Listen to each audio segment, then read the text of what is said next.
Hello, my name is Angie Beckett, and I'm a COG-UK contributor and scientist working at the University of Portsmouth.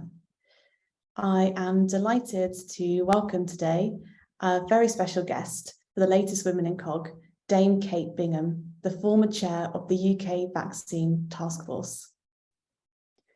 I think most people in the field will have heard of Kate. You may have come across her media interviews, or perhaps more recently, her book, The Inside Story of the Race to Vaccinate Britain, The Long Shots.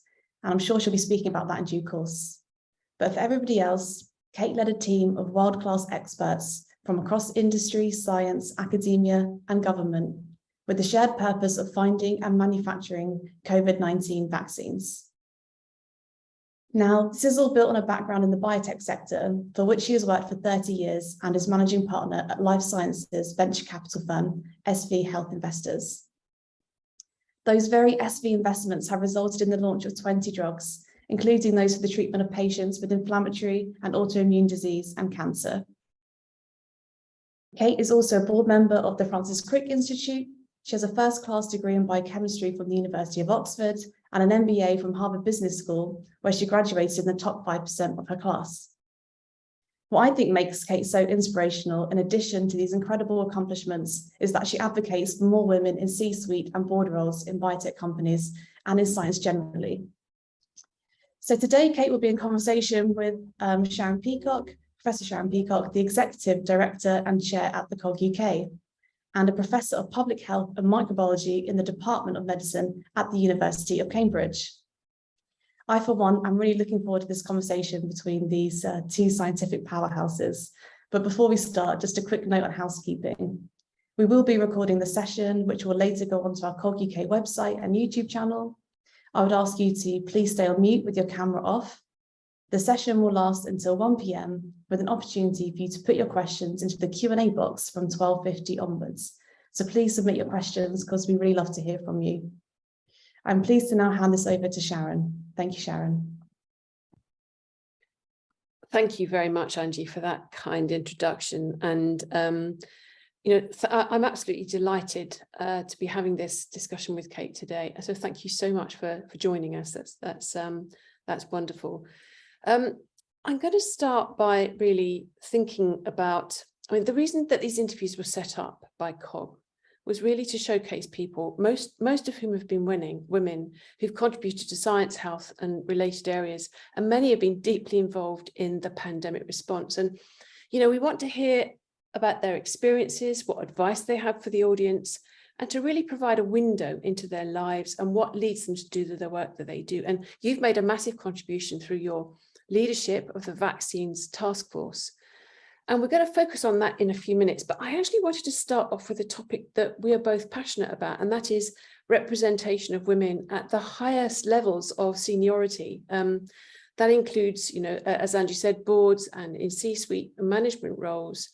So, can you start by telling us what actions you've been taking to increase diversity in senior roles and to really challenge companies that you interact with to sort of stop, think and act in relation to creating a really diverse workforce, which of course, as we know, goes beyond the inclusion of women? Well, thanks, Sharon, and thank you for having me. And what a treat to be talking to you, of all dynamic women who's made such a massive change to the management of the pandemic. So thank you.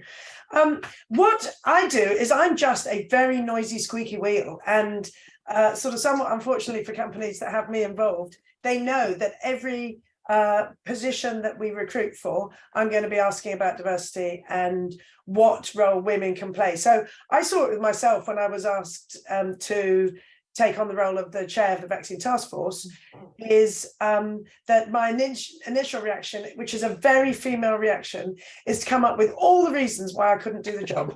And rather than sort of thinking, well, here are all the reasons I could do the job, I was absolutely focused on the reasons I couldn't. And I think that's a big issue with recruiting women and getting women to actually put themselves forward for those big leadership jobs. Because it's well known that, men will meet 2 out of the 10 criteria listed for a job and say, yeah, perfectly qualified for this one, and a lady will go down and check 9 out of the 10, But if there's one, they say, I can't do it, I haven't got it all. So I think the first thing is to give people the confidence that they don't have to check everything in order to be successful. So we, as an investor, we are signatories to a women investing in women code, which basically is trying to support greater numbers of women-led businesses. I mean, just again, in my business, only venture capital only backs, of all the venture capital that's invested, only 4% of the money goes to women-led teams. So it's a shocker. I mean, a complete shocker. But the point is, they can't get to leading companies unless they've had that C-suite experience. And so, so whenever we run a recruitment process, we insist on having women on the shortlist. I actually push hard, and I've been a big, strong advocate for fast-track women taking board roles in other businesses, because again, there's always going to be this vicious circle of, well, you can't join a board because you've never done it before. And actually, it doesn't need to be a huge, big, FTSE 100 board. It can go and be a charitable board. It can go and be a small company startup board. It can be anything where you've actually can start to show what you can do, and also broaden out your skills. So I think key actions: be really smart about how you recruit, make create opportunities for successful and ambitious women to be able to broaden their experience beyond the companies or the institutes that they're in, so that they can demonstrate a broader range of skills. And I think you need to call out people are doing well and people are doing badly. So again, with our portfolio companies, we send out questionnaires specifically saying, okay, I mean, obviously some of this is pretty obvious because our companies are pretty small, but it's helpful for the companies to be able to present themselves, both gender diversity as well as ethnic diversity, at the CEO, board, C-suite, and overall in the company. And then we map all that and then say, this is where you are in the in the spectrum. And I think that's helpful because that is something we can really push to try and get women better represented. And I'm not doing it because I'm a woman. I'm doing it because I think you get better decisions and better outcomes, because women tend to be much more problem solving than men, and they tend to do it in a constructive way that doesn't don't get people's hackles up. Yeah, I mean, that feedback loop is really important, isn't it? So I think that it's without the evidence, you haven't got the rigor to say I'm in some of the best categories as a company or I'm not. And there could be quite a sort of a feel-good factor that isn't really borne out by the data. So I really like that idea of the rigor through the evidence. But one of the things that I wonder about, I mean, that's good, and we all need to suggest to women to have a go and apply for jobs that they might otherwise feel a bit nervous about applying because they don't tick 100% of the boxes, as it were. What do you do about pay? Because actually, I think pretty much at every level of seniority, women appear to get paid in many areas of life less than their male colleagues. And so what can we do about that? I think it's difficult. I mean, as far as I'm aware, we would never, ever have any gender influence over who we pay and what we pay. I mean, there's no doubt, again, that men are more aggressive in negotiating their packages than women. It actually gets better the more advanced the companies are. So right at the beginning, when we set up companies, we obviously can't pay vast amounts of money to anybody, whether they're men or women. And then generally pay will go up as the companies raise money. But actually, as you start to get more developed, so sort of late preclinical, early clinical, and getting ready to consider taking a company public, actually there are very good comp surveys at all levels of companies. And so we then tend to use those workplace statistics and benchmarks. So we never pay, if we can avoid it, at the 75th centile. We will always start at 50. And sometimes below that if we think the companies are earlier. and therefore aren't yet ready to be at the 50th centile. Yeah. But that tends to be what we do. So again, it's all got to be database and data driven, and then everyone knows that nobody is being rewarded one way or another because of who they are or gender or ethnicity, because there's just benchmark.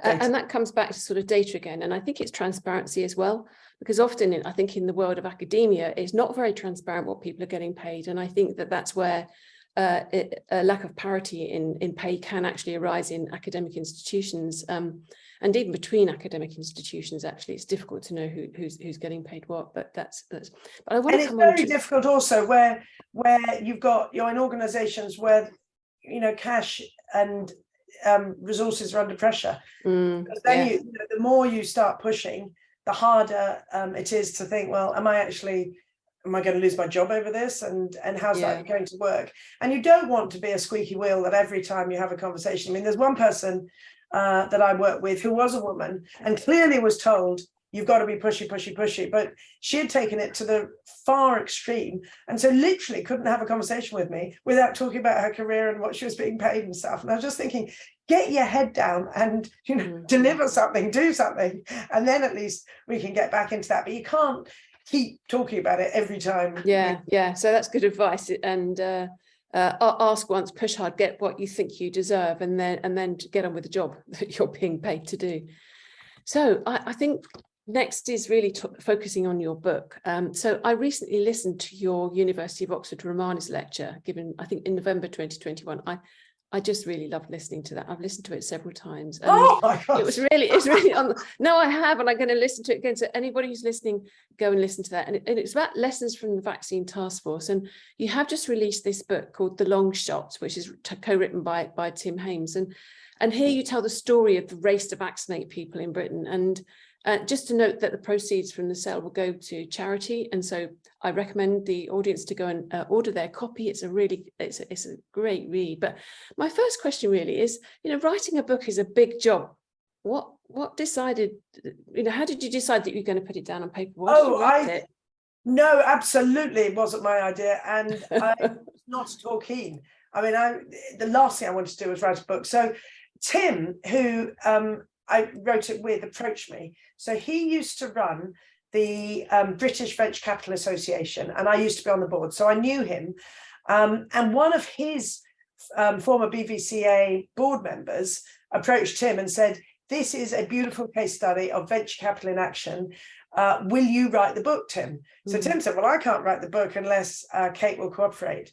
So he approached me, I'd say in the sort of spring of last year, and said, would I cooperate with him to do a book? And having gone through all that whole media, being beaten up, the last thing I wanted to do was to stick my neck out again. So I wasn't at all keen, but I did think there was a logic to getting an accurate and candid account of what it was we did. So I said to Tim, I'll cooperate and help you actually just get the facts right. And by the way, you should go and talk to my team, because you will get a better sense of what went on if you speak to everybody. So Tim did that, and then basically, as we got more and more involved, and actually lots of it was to do with the lessons and wanting to really pull those out. So what started off as being a arm's length, I'll help you get the facts right, has turned into a first person account of what happened. I will never write another book. So that's done. But I'm really pleased with how it's come out, actually, because it is a good account of what it was we did, and more importantly, the people that were involved. And so the criticism in some of the reviews have been, this isn't a wedding speech where you're thanking everybody. Well, actually, it is in part that. I mean, it is. I'm not going to airbrush people out who played important roles in what we did. And I think it's really important to highlight the breadth of the different people that we worked with, because there were scientists, clinicians, experts from all walks of life, actually, that were involved in making this work. And that's one of the key punchlines is, You don't have to be, somebody with a, sitting as a professor in a top university to be making contributions, because so many people did. Yeah. So we did end up, and it was launched last week, and we even managed to run out of books on the day as we launched, which wasn't great. But anyway, they're back in stock again now. Good. Well, I do recommend it. And I've heard a saying that there's a book in all of us. So this is yours, isn't it? You've done yours now, and you can go and do something else. So I'm sure you've got plenty of things to do. I'm going to pick up on something that came up early in your book, actually, and that was around, at the very beginning of the pandemic, and touching on Sir Patrick Vallance, who's the government chief science advisor. And I mean, he has a very special place in my own thinking, because he provided the support, encouragement. He was an avenue for funding for COG-UK. So he was saying very early on, Sharon, we need genomics. And really, I was empowered to go and sort that out. And he seemed to have a vision to me that could cut through what has been termed the kind of fog of war in those early days. So, and I know that your interaction with him has been quite extensive, but how did Patrick influence the setting up of the Vaccine Taskforce, and from your vantage point? Yeah, so of course I wasn't there at the beginning, but he shared with me a memo that he wrote in January. So this is before we'd even got any confirmed cases in the UK, where he was asking, the various people around him then, what is the UK capability for manufacturing and developing mRNA vaccines? What are we doing in terms of bringing different vaccines to the UK so that we can start developing and testing them? And so he was on it basically right from the word go. And he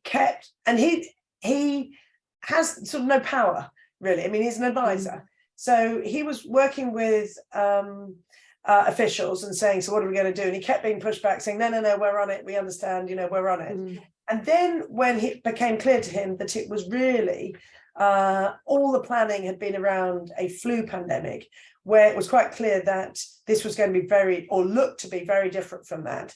He then clearly said to the Prime Minister, we've got to do something different. We need to have a dedicated team focused on vaccine procurement, manufacturing and development. And so the first thing he succeeded in doing was to create that team within the business department, not within health, because health at this point was absolutely reeling from, exponential numbers of patients and deaths and, lack of PPE and all of that. So I think his first genius was to set up a dedicated group. At this point was just officials within BEIS itself. And he created an expert advisory group for that internal team. And he set that up sort of mid-March, which included all the experts, the Jeremy Farrers and John Bells and Sarah Gilberts and Robin Shattocks and everybody. And then I got an email on April Fool's Day saying, would I join this expert group? And I was thinking, expert? I'm not an expert about vaccines. And they said, no, we want your small company and your relationships with industry, because that's going to be really important. So I joined these meetings, which was 1 hour every other week, which Patrick chaired. And after the second meeting, I wrote to Patrick and said, you've just got to do something more than this, because we're spending all our time educating, Andy and Sarah Gilbert and Robin and everybody was educating the officials rather than getting on with actually developing the vaccines. So Patrick clearly thought the same thing, although didn't say so to me at the time. And then it was during the third meeting, I then get a text from Matt Hancock, and I spoke to him afterwards, and he said he'd come straight from the Prime Minister, who had said he wants a dedicated full-time vaccine task force to be recruited with industry and experts. So Patrick's hand was behind all of that. And we just have a massive debt to Patrick for cheerleading that, because it wouldn't have happened without him. And the UK we were incredibly lucky to have that wisdom, and also that trusted wisdom in government, because if he wasn't trusted, it wouldn't have happened. But because he is so good, they trust him, and they followed his advice. Yeah, I mean, I can't speak highly enough of Patrick, and actually Chris Whitty too. I think that we were as a country, we're incredibly lucky to have that quality of leadership. So so that's your experience is similar to mine, and that is he was nothing but supportive of great science, which helped us to ultimately protect people from this virus. But I want to come on now to really thinking about how you actually utilize some of your kind of core and key skills in thinking around sort of what you do every day to day venture capital, deciding what you're going to back and what you're not going to back. And that is really about the fact that your group had the unenviable task, I have to say, of deciding what vaccines to invest in out of almost 200 potentials, even before the evidence was really available about which were the kind of the front runners. And that really, to me, speaks for the need for rigor in the way decisions are made prior to an investment, which is very much part of your day job. But I'd be really interested to hear how you went about it and actually how successful you think those choices were in retrospect. Yeah, so anybody in our sector knows that the hit rate of getting drugs approved that go into clinical trials is very low. So depending on the clinical area, it's 10-15% will make it ultimately to be approved. And it's the same in vaccines. And I remember my first meeting of that expert meeting, I asked the real experts what their expectation was for the likelihood of success. And I was told it was 15% if the vaccines were already in the clinic and 10% or less if they weren't. Well, it's not different from what we do in new drug discovery. So it's still pretty scary, but it didn't seem hugely worse. So the fundamental is we have completely uncertain and incomplete data. So we have to make the best judgment on the data we've got. So the first thing is to recruit the best possible team and bring in the best experts to basically assess what data there is and use their judgment to say, well, this is strong, this is weak, these are the risks.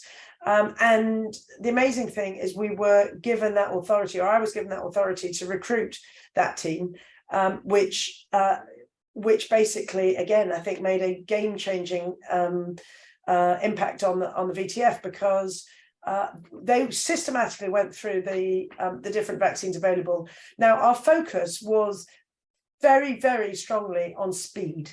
So obviously the vaccines, we had to have confidence that they would be safe, and we had to have confidence that they had a reasonable chance of being effective. But at this point, we had no clinical data, so we're just looking at preclinical model data. So then the biggest question was, it's no good if it's a perfect vaccine if you can't manufacture it and you can't get it to the UK and you can't scale it to population level quantities.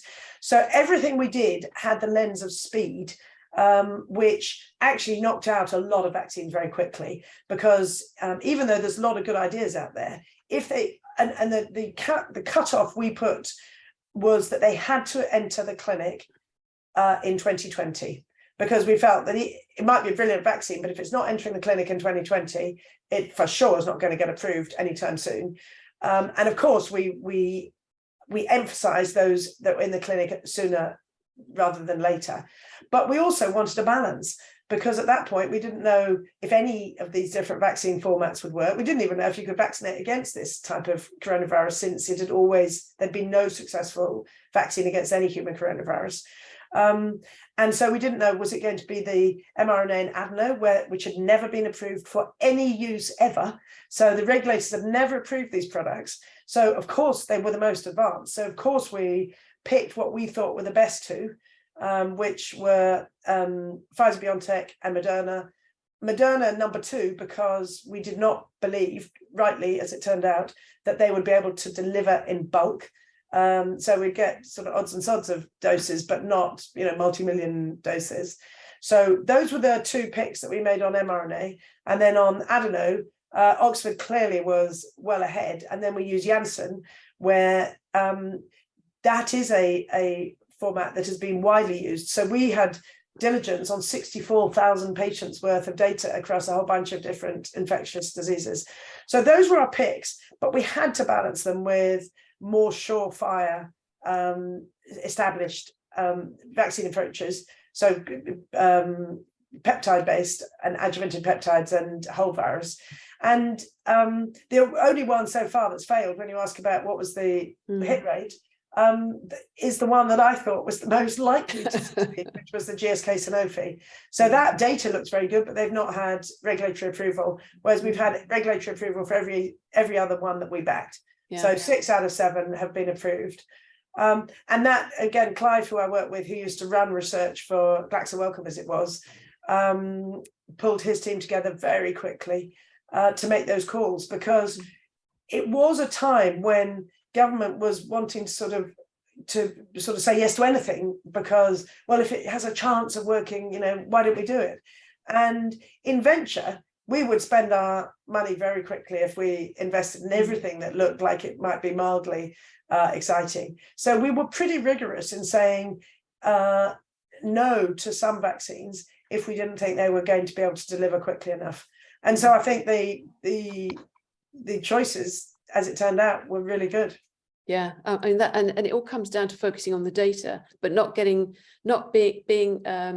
unable to act, because what something else we'll come on to in a bit is really about outcomes versus process. And I'll come back to that in a minute, but kind of getting the outcomes that you need rather than spending hours and days and months and years on perfecting something in writing is something that was very much needed during the pandemic. But and the other thing to mitigate, which is exactly what we did with venture, obviously we build a portfolio, you double down on your winners, you cut your losers, and you milestone fund the cash, so that you don't give them all the money 100% up front, because if it fails, then you've lost all of it. Whereas actually, if you can put a portion up front, which is typically what we would do to fund the manufacturing scale up, and in several cases also funding the clinical development, that then at least we lose that money if the vaccine fails, but we don't lose all of it.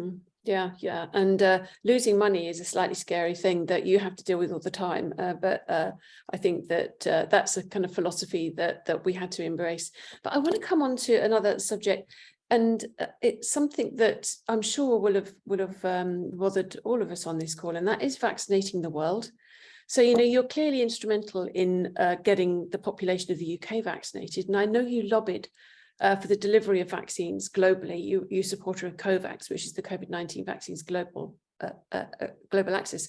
So that's a worldwide initiative to try and get equity of access to vaccines. But actually, it just didn't happen. So can you give us your reflections on the role of the UK in providing vaccines to COVAX? And why was there such a large disparity in vaccine coverage across the world, do you think? Well, there's lots of questions there.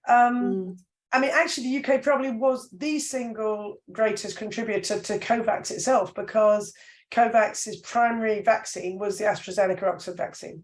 So, and because that was being sold as a non-profit, unlike the mRNA vaccines, actually they ended up probably, and certainly The Economist says so, saving more lives than any other, because they actually the vaccine was being sent to those who need it as opposed to those who can pay for it.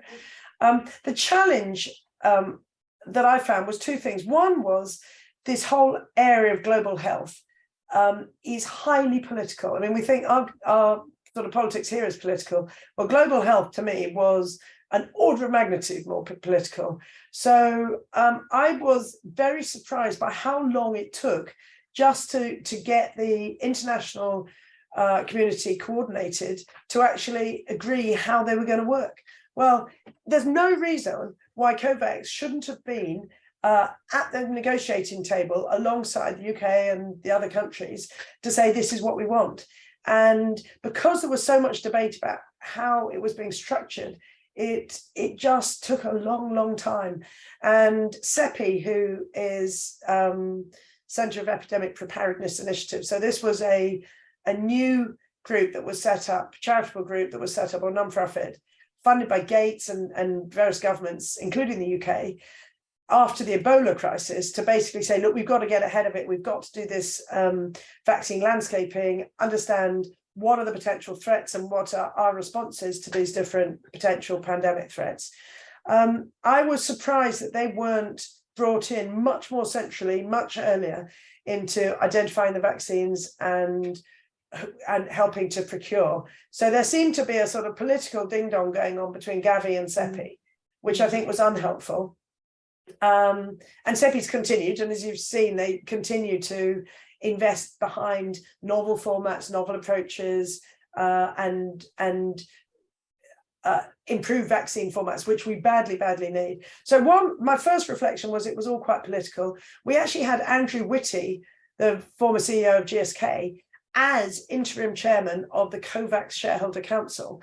Now, it'd be hard pushed to get somebody who is better qualified than somebody that's run an international pharmaceutical company that includes vaccines, that is commercial, so understands the whole idea of commercial negotiating and getting access, patient access, and to medicines and vaccines, and yet he was never approved as a permanent chairman because there was too much argument going on about, well, we want our guy, we want our guy. So that I think was a failure. And then the other side of it is that a lot of so I think we, the world, didn't do a good job in the rich countries really getting together and empowering COVAX to get on the front foot and go and get the vaccines for the world. But I think the other issue is so much of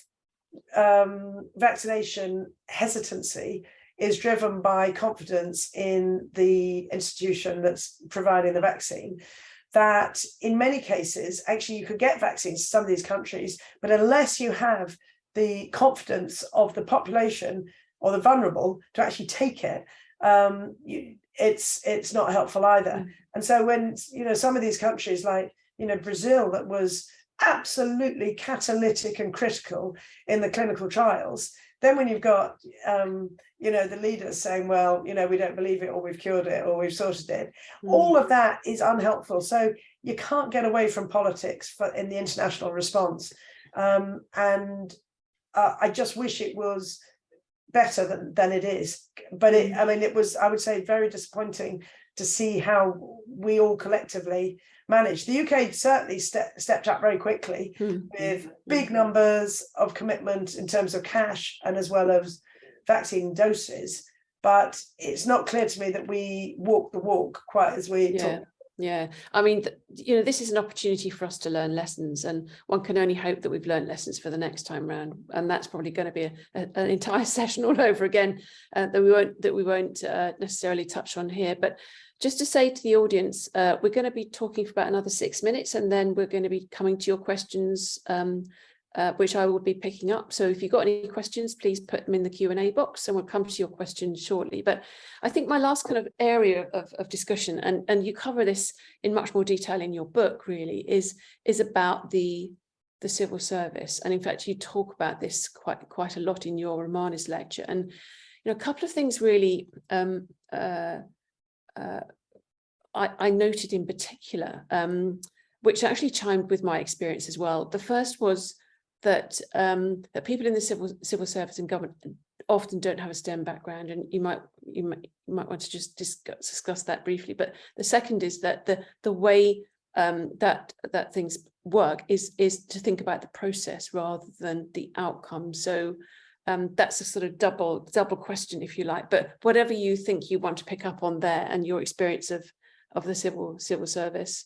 Yeah, so I keep getting highlighted as someone that goes around bashing Whitehall, and the people are hardworking, intelligent, socially minded, all the right things. Yeah, but they just got the wrong skills. And 90% of civil servants have humanities backgrounds, not STEM backgrounds. So 10% of 500 million. Is that right? 500,000, people in the civil service are scientists. So it's far too small to be making fundamental decisions about a highly technological society, which is what we live in. So one of the things, just to go back to Patrick, when he was appointed as CSA, the first thing he did when he came across it was Whitehall was just about to invest in a whole bunch of chicken egg manufacturing vaccine plants. And he said, No. Have you heard about some of the modern methods of manufacturing? So, and of course, they were just doubling down on what they knew rather than saying, well, what are the future ways of manufacturing vaccines or biotherapeutics? And is this the right way to do things? And unless you've got that expertise, it's really hard to do that. And so I've got a real problem with lack of expertise.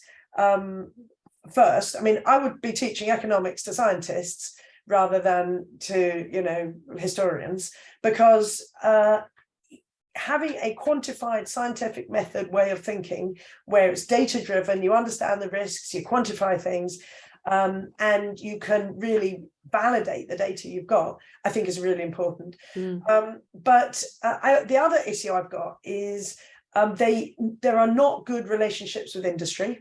So industry is very much seen as always got their hand out and always sort of on the scrounge somehow, so that there's a sort of a knee-jerk reaction to sort of, well, if industry's involved, we need to be really, really careful because people are going to try and feather their own nest. So that, I think, is unhelpful. And so then what I would do is, first of all, I'd recruit a whole bunch of STEM, and why shouldn't it be 50%? I mean, if it was me, I'd probably make it 80%, make it something much greater. But also promote based on achievements and outcomes, not based on process. So I did, I think, 5 select committees over 7 months. I mean, it was vast numbers. I was constantly being challenged, which I think is perfectly reasonable. And in that context, actually bring it on. But it was like being taken into the Spanish Inquisition as far as the civil servants were concerned. So I'd be, given all these big, briefing sets of this is what you need to say. And I kind of think, well, I will just answer the question as I'm asked.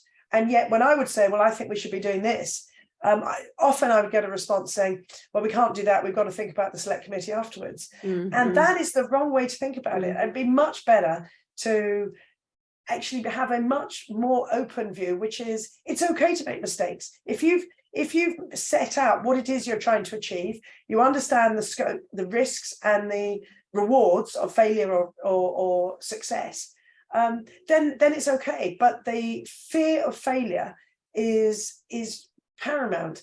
And in my world, if I got depressed every time I failed, I would be living in a mental asylum, because we fail all the time. Everything we do, we're going to make mistakes. And making the same mistakes is dumbass, but we're always going to fail on what we do. And so it's a whole shift away from doing things properly. And I'm not suggesting we don't do things properly, because everything we did, checked the boxes and we did the right things. I was the advisor, or our team, the VTF was the advisor. The civil servants made sure things were kosher, and the ministers took spending decisions. But we were focused on achieving outcomes, and the government understood that we may well lose money, and that's what's missing currently. Yeah, I mean, it's sort of all to do with, it doesn't, you should expect yourself to fall over, but it's a question about whether you get up afterwards and learn from that. And I think this idea of outcomes, I mean, that's what COG-UK was very much driven on. We wanted to generate the genomes to give to public health agencies to start to look at the virus. And initially that happened quite slowly. And then we had to get better and better at increasing our turnaround time. And for us, it was very much a case of don't look for perfections to start with. You're going to have to work with imperfections and just get on with it. But anyway, we have, I think, reached the end of our particular discussion, and I'd be delighted to turn to some of the questions from the audience. We've got some questions coming in. We may need some relatively rapid fire questions responses to get through them, but I think the first question is really interesting. And what made you choose to do a business degree after your science degree? Because that kind of combination of business and science, it has made you who you are and made you good at what you do. So why did you do that? Why did you go and do a business degree? So I really, really like the science, but I was really bad. So I wasn't good in the lab. I wasn't very good, actually, just experimentally. And I vastly preferred seeing the progress that was made as papers would get published. and then thinking about what could happen. So when I was doing it in the 83 to 87, doing biochemistry, and this was the time of the sort of biotech sort of real booming and beginning of the industry, and it was incredibly exciting. And starting to see how you can manipulate, you know, whether it's proteins or DNA, to all sorts of things for the benefit of human health. And so actually I was really interested in what can we do to take the brilliant scientists who really are good at understanding how disease pathways work, and turning them into products that will help patients. So to me, you have to have a business training for that, because I certainly wasn't going to be the person at the bench, and I wasn't good enough. But I would be able to help think about what is it that you can do to help, whether it's developing companies or going into big pharma. But that was what drove me. And so I deliberately did a business degree. I only applied to Harvard because I wanted to be in one of the two centers of the biotech sector. Obviously, California is the other one. But because it's sunny and lovely all the time, I just thought I would play and I wouldn't concentrate. So I deliberately went to Harvard so I could be close to Cambridge, Massachusetts. And I ended up working, you know, for a year and a half for Vertex Pharmaceuticals then, when it was a startup, and it was fantastic. So it worked really well. So for any of our audience who's thinking about expanding their own portfolio, I mean, I learned about business by becoming I actually did learn to be a non-exec director through the Financial Times NED course, which is a diploma. And boy, that was pretty tough. It was like I had to sit a 3-hour finance exam, which I'm not very good at maths. And it's fun to stretch yourself. And I had no idea what business was like. So I thought, well, I'll go and learn what non-executive directors know. And then I became a board member at Adam Brooks Hospital. I have learned so much, but it keeps coming across into science all the time. So I think just expanding your horizons is something that's really fantastic. The next question I very much relate to as well, and that is about the public exposure that you got that came really with leading the Vaccine Taskforce. I know that you are in the media spotlight as you are now, but I mean, how did you handle that public exposure? Well, so there was different stages for me. So initially, when I was appointed in May 2020, I was being asked, you know, will you go and join these briefing sessions in Downing Street? To which the answer was no, because I've got nothing to talk about yet. I mean, what will I say? So then eventually when they wore me down and I eventually said, yes, I would, was the day that Oxford announced their recovery trial data. So that was great, because I was then bounced off the agenda. So they didn't want me after all that. And then after that, the government never wanted me involved in anything like that. And actually the issue I had was trying to get some media so that we could actually tell people why they should take part in vaccine trials. Because if you think about how we were going to get vaccines quickly, we needed to do all the manufacturing and scale up, and we had teams doing that, and we worked with a whole network of different companies and government bodies around the country hugely successfully, and that worked really well. But that didn't need media. But getting people into clinical trials does need media. Now, I've spent 30 years, all my life, in this sector, and I have never taken part in a clinical trial. Yet that's all that's all we've been doing. And so I thought, well, this is going to be really difficult, because if I haven't done it, how on earth are we going to persuade a material portion of the clinical trial volunteers who have to be those who are most vulnerable? So they've got to be older, they've got to include people with underlying diseases and ethnic minorities. How will we get those guys to take part in clinical trials? And the answer was a lot of media. So whether it was letters to the Sun or, going on Lorraine, daytime TV, all of that stuff.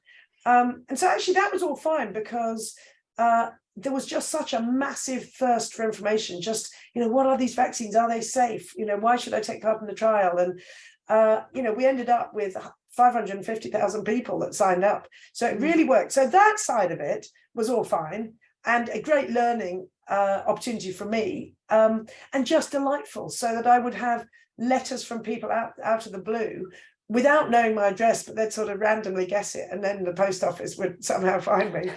And so all of that was great, because I could see people joining into the registry, and I could see people getting involved in trials, and all that was good.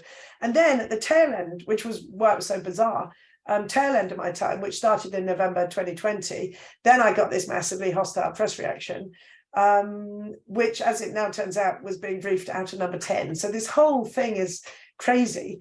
And the answer is you've just got to, and as I kept being told, take your ego out of it, just get your head down, do the job. And it's not about you, it's about the sort of the system you're in. And of course, we then had a massive pendulum swing. So, you know, in November and December, I was sort of Satan and corrupt, cronyist, and incompetent. Those were the 3 charges. And then by the end of January, I'm suddenly, you know, sweetheart again. So the answer is it's all bollocks, and you've just got to get on with what it is you're doing. And I knew we'd done a good job, but it is very difficult when you've got sort of these random strangers making the most outrageous allegations about you, not to feel it. So I'm pleased it's over. I can imagine. And I think that to not internalize it and make it personal is really tough, because that's not what we are as human beings. I think we always do tend to internalize things, but I think that given social media, it's inevitable that people will contact those in the public eye. I've certainly got an email inbox. I've got a special file on my computer for people that email me or emailed me to say particular things. And I think that's sort of part of the history of just saying, I'm here to serve the country, and I believe I know what's right to serve the country, so I'm going to go forward. So there are small questions, but I'm actually going to take the liberty of asking one final question myself, because having read your book, I note that you like spin, which is, for anyone listening who doesn't know about spin, it's a static bike, and you cycle against virtually uphill. You're sort of static, but you're cycling uphill because it gets harder to pedal. Well, I love spin as well. So my question really is, how did you find time to exercise? I mean, exercise is really important, but how did you find time? Did you find time to exercise during this really busy period? And how, because we all struggle with that. We all struggle with this kind of balance of trying to get stuff done that we want to get done in our lives, like exercise. I found it very difficult, because when you're working at home, you basically are on call the whole time. So you wake up, you check your emails, you jump onto videos. So I did find it very hard. I tended to try and do a run or a spin bike, spin more in the dark when it was not less in the summer. Normally in the evenings, because that was the only time that I would then give myself permission to say, well, I've had a good day's work, now I can go off. But it's really important to do it, because otherwise everything gets worse if you don't get your exercise up. So no, and because the spin classes were all shut, my place where I go had a special deal on buying bikes, and they would deliver it and set it up and everything. So I had the bike set up, and then I've got a projector so that I can actually project the class on the wall, and then I've got separate speakers, so I can make it as sort of class-like as I can. And anybody who really likes spinning, come to cycle 7:30 on a Monday morning with Wolf, and it is off the charts. Okay, I'm going to make a note of that, because I do like spin too. Well, look, we have reached the top of the hour. So, Kate, what a fascinating hour it's been, and an absolute pleasure to talk with you. So, thank you. Thank you for coming to chat to us. It's been fantastic. And thank you for running this. I mean, I think it's a fabulous initiative. And I mean, all you've done in COG-UK has been world leading, and has changed the course, not of just how the UK has responded, but how the world has responded. So thank you for your leadership. Thank you, Kate. Well, we say goodbye to everybody then. So see you at the next Women in COG event. Look out for that. And thanks for joining us today. Bye. Brilliant. Thank you.